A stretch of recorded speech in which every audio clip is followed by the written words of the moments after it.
Kembali lagi bersama saya Radit dalam video manual book Accurate Online. Settingan preferensi Accurate Online merupakan hal yang sangat penting dilakukan di awal karena akan menentukan keberhasilan penggunaan Accurate Online dan terhindar dari kesalahan setting. Dalam video kali ini kita akan membahas secara detail settingan preferensi yang harus diketahui oleh semua pengguna Accurate Online. Sebelum ke pembahasannya, bagi yang belum subscribe, silahkan subscribe channel ini agar lebih mudah menemukan video tutorial lainnya, karena channel ini akan selalu menyajikan video yang sangat detail dan paling mudah diikuti.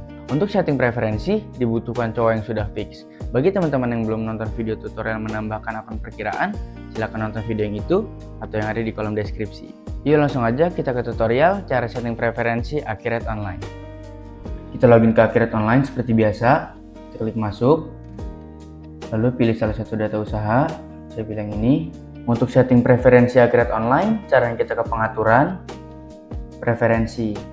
Pertama, kita akan mulai dari fitur dasar yang ada di perusahaan terlebih dahulu. Kita ke bagian fitur yang ini. Untuk fitur yang abu-abu ini seperti multi cabang, departemen, proyek, dan kategori keuangan adalah fitur berbayar dan belum ada di Accurate Basic. Dan untuk fitur berbayar ini tidak kita bahas dalam video ini. Kita akan bahas dalam video terpisah. Sekarang kita mulai dari fitur dasar. Yang pertama ada fitur multi mata uang.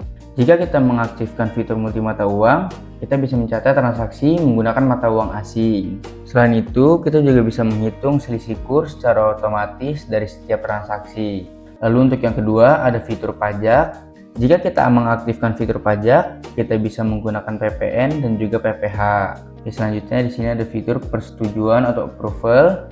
Jika kita mengaktifkan fitur ini, kita bisa sesuaikan transaksi apa saja yang membutuhkan approval dari atasan yang berwenang. Lalu selanjutnya ada pencatatan aset. Jika kita mengaktifkan fitur ini, kita bisa mencatat semua fix aset yang dimiliki perusahaan dan bisa menghitung penyusutan aset tetap secara otomatis. Selanjutnya ada fitur anggaran dan target. Jika kita mengaktifkan fitur ini, kita bisa menyusun budget anggaran, kita bisa memiliki laporan keuangan budget versus aktual. Selanjutnya di sini ada metode biaya persediaan. Metode biaya persediaan ini harus dipilih di awal. Bisa pilih rata-rata atau juga FIFO. Karena saat sudah membuat transaksi, metode persediaan ini tidak bisa dirubah. Selanjutnya di sini ada pinjaman karyawan. Jika kita aktifkan fitur ini, kita bisa memonitor kasbon setiap karyawan. Kita coba aktifkan. Selanjutnya kita ke bagian fitur penjualan. Yang pertama ada penawaran dan pesanan penjualan.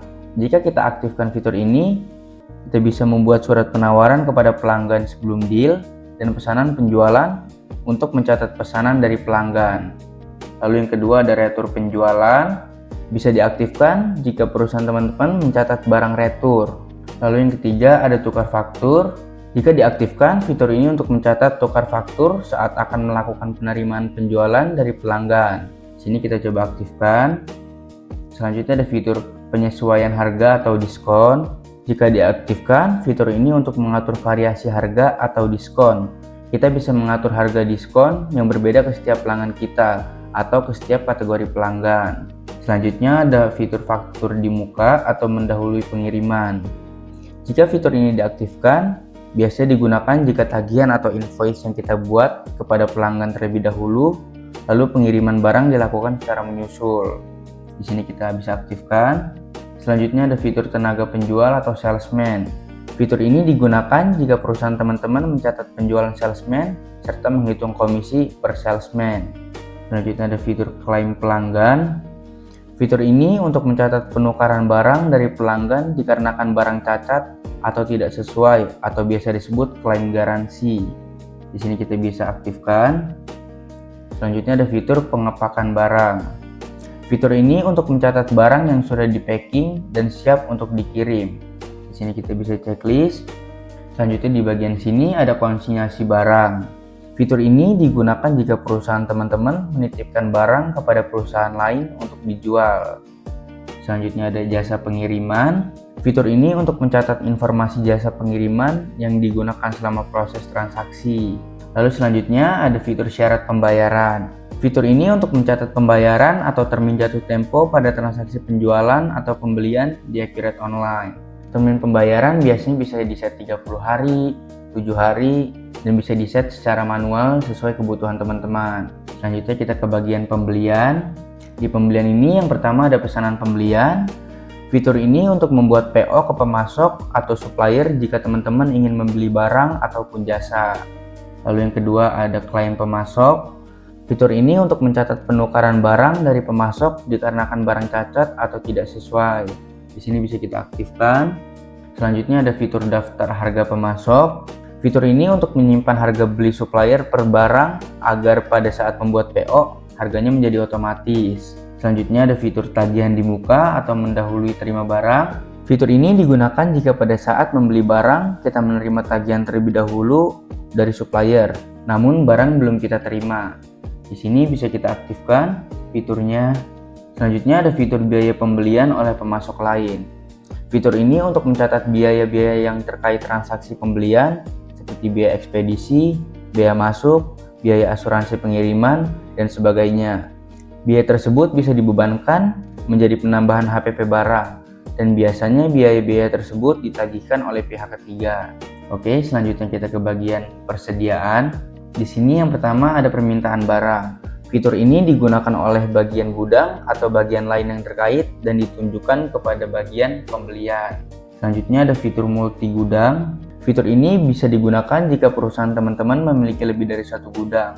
Dengan fitur ini, teman-teman bisa memantau stok barang di setiap gudangnya. Selanjutnya ada fitur multi satuan barang. Fitur ini digunakan untuk mencatat persediaan yang memiliki satuan bertingkat, seperti contohnya pieces, lusin, box, dan lain sebagainya. Selanjutnya ada nomor serial atau produksi. Fitur ini untuk mencatat barang yang memiliki serial number, nomor batch, atau barang yang memiliki expired date. Yang terakhir ada produksi sederhana. Fitur ini digunakan untuk mencatat proses merakit atau membuat barang dari bahan baku hingga menjadi barang jadi, dan otomatis mengurangi stok bahan baku dan menambah stok barang jadi. Proses ini bukan manufaktur kompleks yang memerlukan bill of material. Selanjutnya kita ke preferensi pajak. Kita klik. Di sini kita bisa isi untuk NPWP perusahaan kita. Selanjutnya bisa kita isi untuk alamatnya di sini. Di sini bisa kita isi alamat sesuai dengan alamat yang ada di NPWP perusahaan kita. Untuk yang lainnya kita abaikan saja. Sekarang kita lanjut ke preferensi penjualan. Untuk yang preferensi penjualan, saya biarkan sesuai default saja, tidak ada yang saya rubah. Kita lanjut ke preferensi yang pembelian. Di sini ada beberapa opsi yang biaya penerimaan barang akan diupdate oleh tagihan dengan pilihan berikut.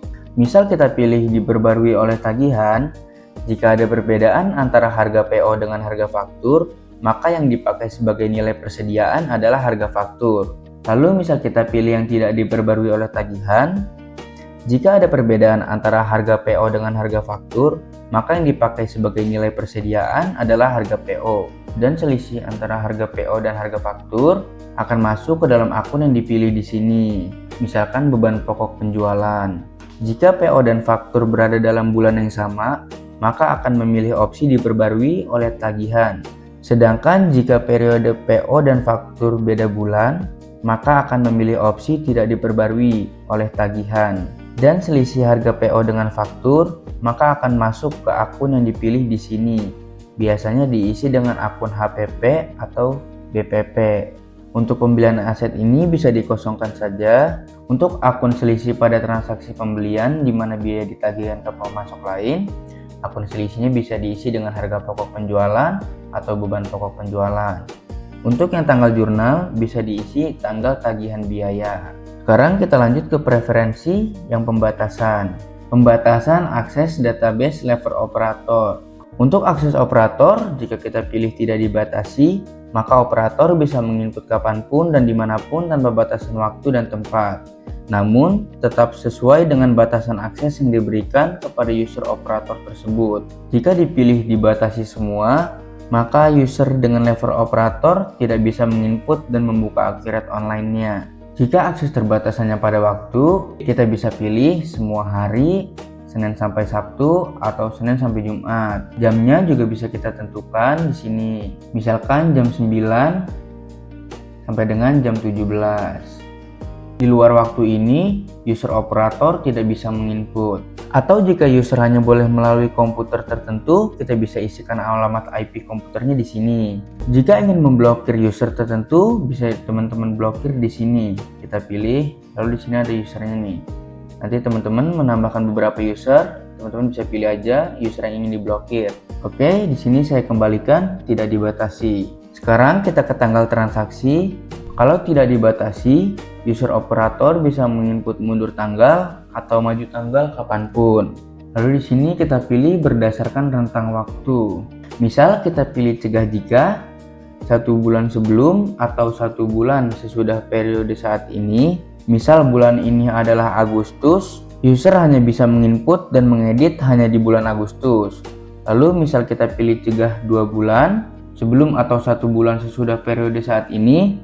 Misal bulan ini adalah Agustus, user hanya bisa menginput dan mengedit hanya di bulan Agustus dan Juli. Lalu misal di sini kita pilih cegah jika 3 bulan sebelum atau 1 bulan sesudah periode saat ini. Misalkan bulan ini adalah bulan Agustus, user hanya bisa menginput dan edit hanya di bulan Agustus, Juli, dan juga Juni.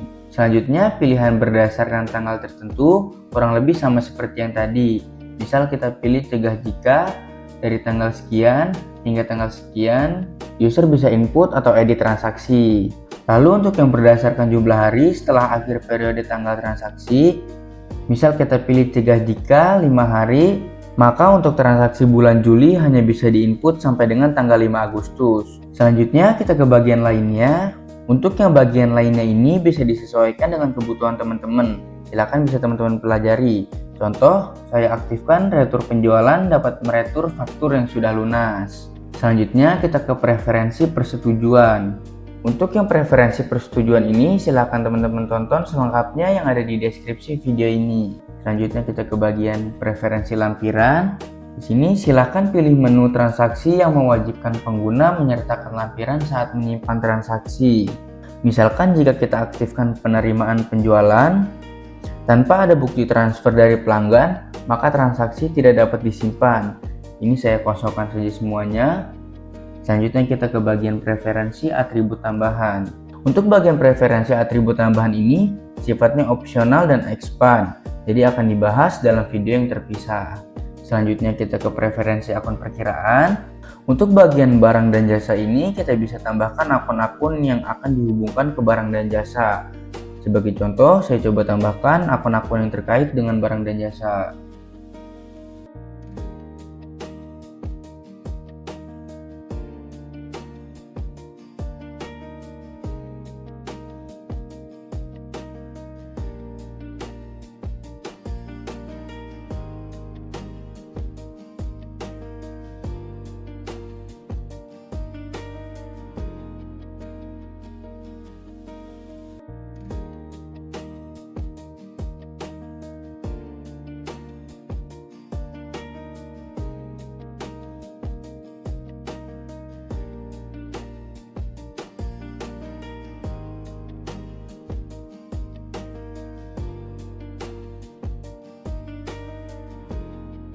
Lanjut kita ke akun perusahaan.